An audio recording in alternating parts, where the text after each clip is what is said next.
Щуро лято е вече тук.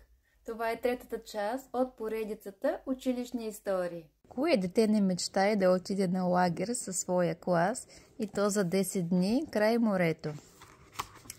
Книгата продължава историята на класът на госпожа Петрова, които тази година завършват и се разделят със своята любима учителка.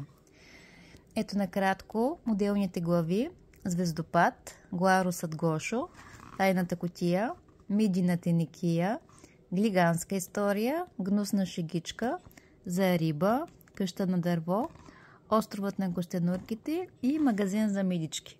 Самите заглавия ви подсказват, че ще е много интересно и забавно и какви истории ще преживеят прекрасните ни вече познати ученици от класът на госпожа Петрова. Всъщност екскурзията, на която отиват, е изненада.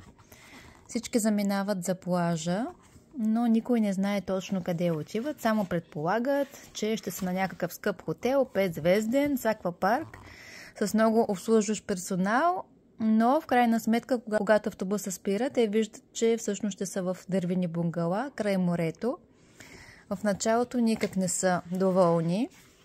Това са стопаните дядо Стоян, стар капитан, с много години преживени в морето, и неговата внучка Яничка, както и баткото Пламен, който е тинейджър. Само да ви го намеря да го видите. Ето го.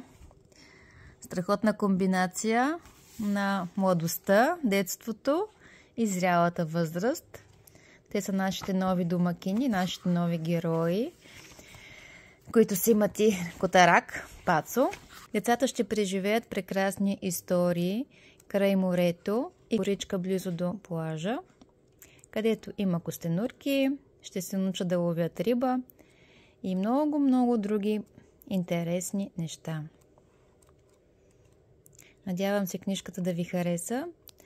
Децата да вземат идеи какво да правят през лятото, далеч от телефоните, ами по-скоро сред природата. Също така е засегната темата за опазване на околната среда и на животните, защото е страшно важна. И днешно време децата могат да бъдат крайно жестоки, а не бива, защото всяко едно животно заслужава грижа. Ето тук лагерния огън. Какво е един лагер без лагерен огън? Книгата е страхотен подарък за завършване на училище и децата ще могат да си я четат през лятната ваканция. Така че ако решите да правите поръчка за цял клас, пишете ни на лично съобщение, за да ви направим отстъпка от цената. За поръчки на книгата потърсете в сайта pozitivnoobrazovanie.com. Може да бъде съчетана с другите две книги, както и с новите ни карти за игра на памет.